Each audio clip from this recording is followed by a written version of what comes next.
Hey YouTube, this is Nashtaters. Welcome back to another episode of War of the Visions. I hope you guys enjoyed the episodes that I made earlier today because we really kind of dive deep into the packages and then of course what's going on in this game.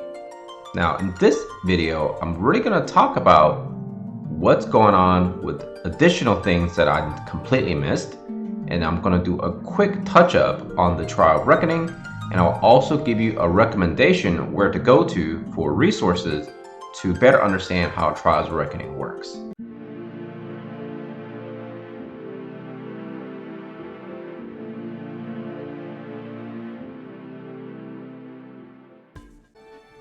So thanks to my guildies who showed me where some other places you can get your unit pieces.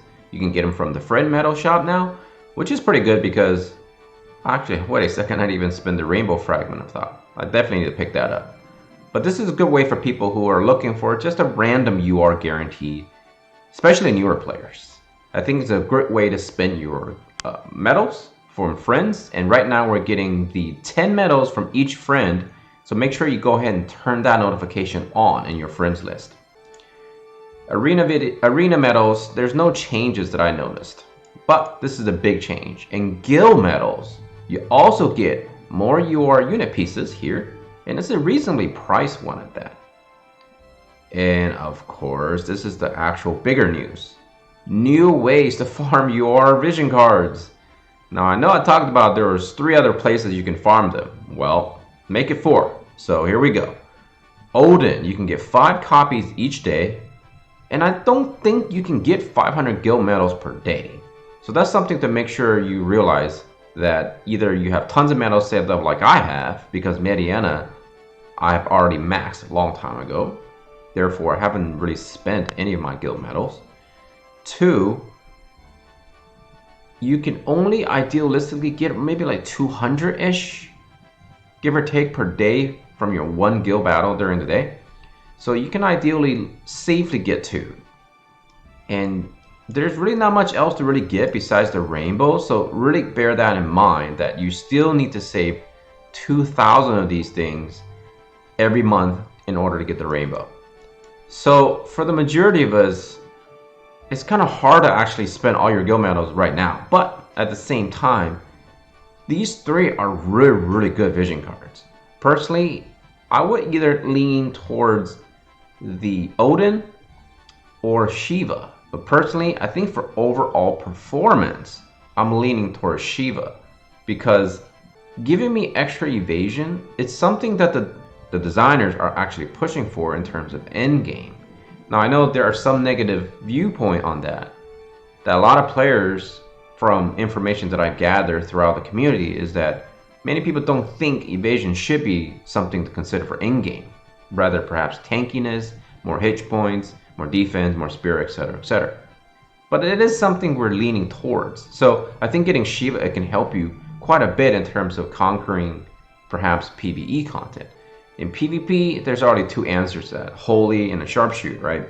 So pretty much not the best way to go about it. But for PvE, I think this is great for towers, for the raids, for what's going on right now in the Trials of Reckoning. I think these are really good options. So personally, I'm going to go for the Shiva card, and to prove that, I'm going to just buy 5 right now. Boom, done. Alright, so I'm going to be working on this quite a bit, but I think I'm going to have to slow down, because even though I have a big reserve, I'll probably spend 5 a day until I get to maybe like 10, 8,000 saved, and then of course I'll buy the rainbow, and then make sure I have 2,000 reserve going forward, carried over to the next month for sake of progression. And then the UR unit piece, I think I'm just going to use my friend medals to buy instead of worrying about it in the guild medal. I think this is a fair way to plan out, regardless if you're a spender or a free-to-play player. So after maintenance this morning, many folks were summoning for Stern. And I think a lot of the spenders got together and saw that spending this money to get the ticket, they did not see Gilgamesh in there. Now, I've already seen in comment sections that some people said Gilgamesh has been in these tickets before, and they said it should be in there, but I strongly believe the people that say it's not in there. And now there are more people saying that now Gilgamesh is back into this ticket again. So I think it's perhaps a mistake that the developers slash designers made in terms of maintenance. And I think they just quickly add it back. So I think what I believe the narrative is that it's always been there. It's just the fact that perhaps they made a mistake and accidentally removed them. But from the confirmation now, for sure he's in there. So I think this is a good thing for the community, especially the spenders, because many folks who are spending do want Gilgamesh finished. So therefore, I think this is really going to satisfy those folks. All right, so I'm not really going to dive deep into Trials of Reckoning like I thought I would, because there are people out there that are already doing a really good job in covering this, and that person is going to be Theorycrafting on YouTube. So go to search, type in Theorycrafting, and look up this specific content that he has already put out. I think he's doing a great job in terms of servicing the community with many of his in-depth coverage of the videos and topics at hand. And overall, I'm pretty sure he's a whale. He plays on the JP server, so he does cover content there as well. So that's another good resource for you folks to go and check out. And I think it's a good idea to recommend each other in terms of WOTV content creation, because after all, we are part of one community and helping each other should be our main duty at first. But I'll quickly touch up of what I've seen so far in Trials of Reckoning. Basically, the concept is you will do these quests under either normal and hard, and what's going to end up happening is you're going to be getting boss tickets. As you can see, boss tickets. And what you need to do is you need to spend boss tickets to summon up the monster to fight against. And you have to kind of do really well in terms of each combat. So during your normal missions, ideally you want to get a high score. And getting all 3 stars, you can get skip tickets for your missions and skip tickets for your boss, and also Trials of Reckoning medals, which I'll explain shortly here. High score reward. So ideally, obviously, you want to hit each threshold. As you're hitting each threshold, and those rewards are pretty much going to be the same thing as these things: boss tickets, skip tickets, and then of course more medals. And that's kind of the whole goal, is get as many points as possible, because there's also a ranking system as well.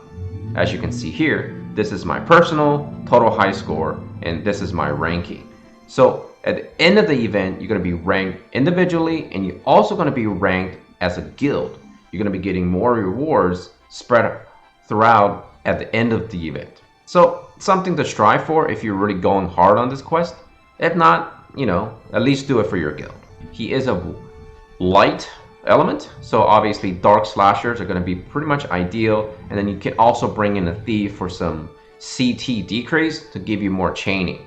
The higher points you score in the fight, the more rewards you're going to get. And ultimately, that's kind of your whole point, is to try to earn as much as possible. Now, what do you do with all the stuff you earn? So after you do a lot of combat, either doing the normal farm or killing the bosses, you're going to be earning medals. As you can see, I have 121. I had 131, I already spent 10. But basically, your goal is to clear this entire pool and then reset. As you finish the first pool, you're going to move on to the second tier. And just to show you, I'm going to go ahead and do an exchange real quick. It's going to randomly give me 10 rewards. As you can see, boom, right done. So you can get these things, you can get all of this stuff. So overall, it's not too shabby. I don't think it's a really tedious event as I originally thought it would be. It seems kind of fun in that sense, because it's kind of like a tier system, right? You can only climb as high as you want to climb. And I think that's not too bad. But overall, you're still going to be rewarded with nice items, even if you put some effort or maybe even minimal effort. But just bear in mind, you must clear all 384 in order for the reset button to come up. And here's going to be all the other tiers. And you can obviously look this up yourself. But generally speaking, you want to go to tier 5 or whatever to get more of these ribbons. And that's kind of your whole goal, is to try to unlock all of these ribbons. Still need 63 as always to get that +5, but I think the tediousness is going to come from farming the bosses over and over. It is what it is. It is a grind, and you must do it. So you put in the work, you get the rewards. So I want to wish you guys all luck, and for further explanation on exactly strategies and other things of that nature, go check out Theorycraft in Gaming. I highly recommend his channel. Alright, that's all the time I have for this video. I want to thank you all for watching. Remember, time is your most valuable resource to use wisely. As always, take care of yourself and all your loved ones. Nashtater and his family out. Peace out.